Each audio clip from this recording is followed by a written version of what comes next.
1987 proved to be a solid year for genre fiction at the cinemas. So many greats to get through, we just have to get right to it. Mannequin sees Andrew McCarthy fall in love with Kim Cattrall's two-dimensional acting. I mean, her mannequin in a store.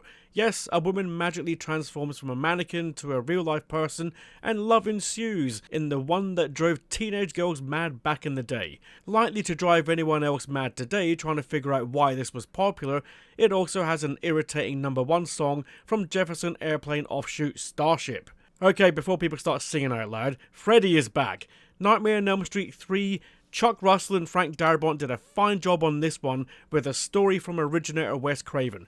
Often argued as one of the best of Freddy's, it is easy to see why as it balances the tone perfectly before things went too comic. Great cast, great imagination, just a great time. Some Kind of Wonderful sees John Hughes write one last teenage script for the 80s. This time he takes this concept of Pretty in Pink and reverses the sexies. Poor boy Eric Stoltz pines for rich girl Leah Thompson, only to lose out to the director who actually married the actress in real life. Instead, Stoltz's character settles for best friend, drummer and all-round cute tomboy Mary Stuart Masterson. Craig Sheffer does a good bad boy, but the film is stolen by Elias Koteas' high school punk Duncan. Angel Heart sees Robert De Niro's Louis Cypher hire Mickey Rourke's PI to find a missing war veteran down south. The direction of this one is something else as Alan Parker delivers a very intense and atmospheric thriller, led by Rourke's tremendous performance.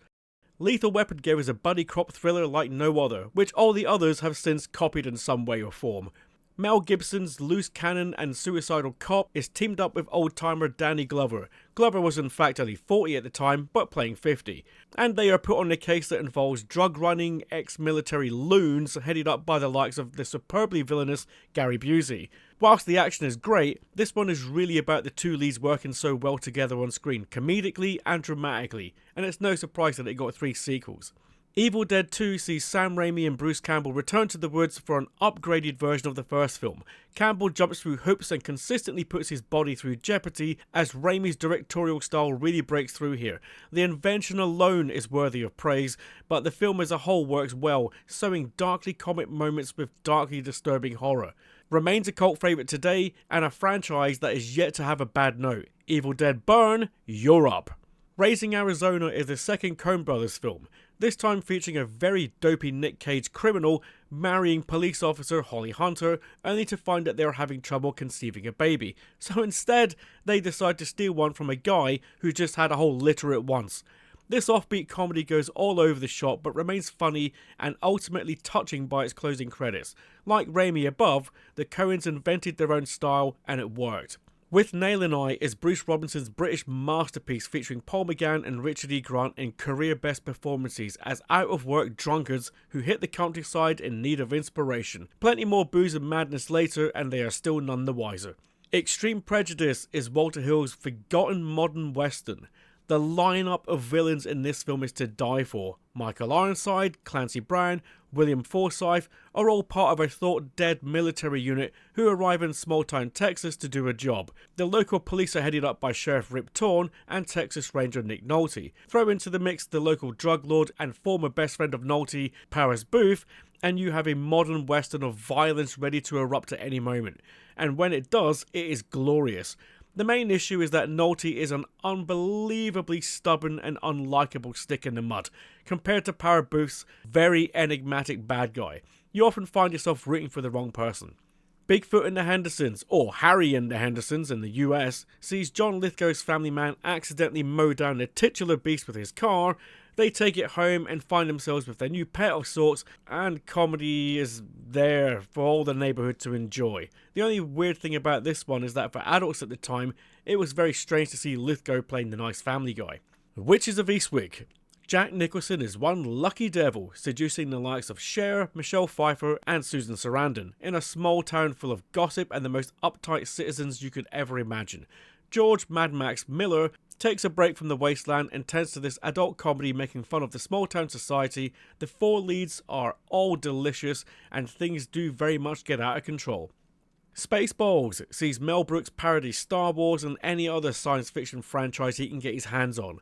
Bill Pullman and Daphne Zuniga step into a heroic couple at each other's throats at first, but falling in love later on. But the prime time is stolen by John Candy's sidekick Barf, half man, half dog, Brooksy's double turn as the evil president of the Spaceballs and the know-it-all alien Yogurt, but largely to the very scrawny and whiny sub-villain Dark Helmet, played to beyond perfection by Rick Moranis. Innerspace sees Dennis Quaid's test pilot get shrunk down and injected into Martin Short's hypochondriac shop worker. That in itself delivers a lot of the on-screen comedy, but throw in some bad guys and you get a bit of action and adventure along the way as well. FX gurus at the time did a phenomenal job of the largely practical effects that you see on screen. Summer School finds Mark Harmon's high school coach lured in to cover the titular classes, wrecking any chance of him getting away on holiday. Entered the classroom a bunch of dropouts, poor attendees, insomniacs, pregnant girls, and so on into his class. His mission? To get them to learn a few things and retake their exams. The downside? They all insist on having a little bit of fun along the way too. The Living Daylights sees Timothy Dalton step into the role of James Bond. John Barry delivers his final score, and a largely electronic one to great effect. There were a couple of decent sub-villains, a very, very poor final villain, and mixed results throughout. Dalton gets it better next time round. Masters of the Universe sees Dolph Lundgren take on the mantle of the cartoon legend. They pretty much get everything wrong about this one. The look, the characters, the setting, most of all, why the hell are we on Earth? And yet it has gained cult fandom. The redo is coming this summer. Will it do any better? The Monster Squad is a small-town horror comedy. The small town are pitted against the most famous monsters including Dracula, Frankenstein's creature, the Mummy, Wolfman, and so on. It's the Goonies goes horror, and it's up to a band of kids to save the day. Dirty Dancing sees half the world swoon over Patrick Swayze in this big romantic hit of the year, famous for its leads, the songs, and eventually becoming an onstage musical. Robocop sees European director Paul Verhoeven have his way with science fiction. Satire is the name of the game, and ultra violence is served up to the audience in unapologetic fashion. This science fiction actioner has become a staple of action cinema and earned its place that is yet to be beaten.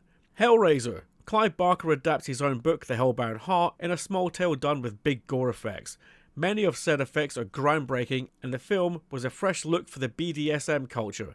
It also birthed Pinhead, one of horror's most recognisable faces.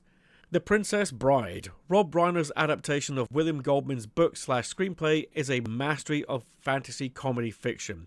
A divine cast play wonderful, colourful characters, quotable dialogue, memorable scenes, impressive action, and fairy tale true love to believe in. The Last Emperor was the film that won the major Oscar that year. Beautiful, magnetic, but ultimately, like many of these winners, a little bit lost to time.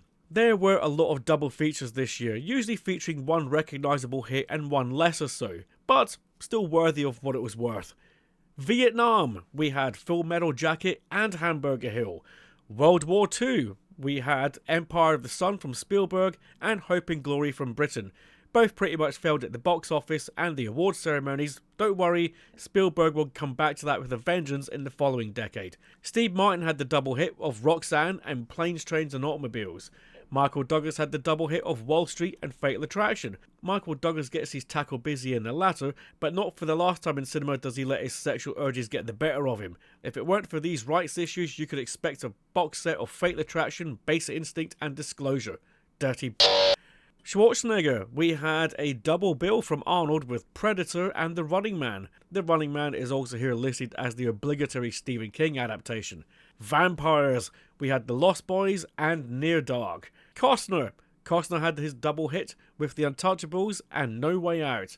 Steve Guttenberg double bill with 3 Men and a Baby and Police Academy. Police Academy 4 that is, and 4 seems to be the unlucky number here with the sequels Jaws 4, Superman 4 and Death Wish 4 all plummeting. So there you go, that is our quick peek at 1987. Very impressive year. And I'm just going to say it right now, this is easily hands down my favourite year of the 80s. 82 was very impressive, 88, 89, and that trilogy of years, 84 to 86, were all very strong, but 87 for me blows them all out of the water. You imagine seeing Predator and Robocop for the first time ever in your life, back to back on the same night. Yep, that is a true memory of mine. Love this year. Get in the comments section below with any double bills that you've had that are similar to that. I want to hear them. Please do like and subscribe, and follow me on Instagram if you have that too, and also Letterboxd. In fact, I think I've just inspired myself to watch that Douglas trilogy. Good boy? Dirty boy, dirty, dirty, dirty.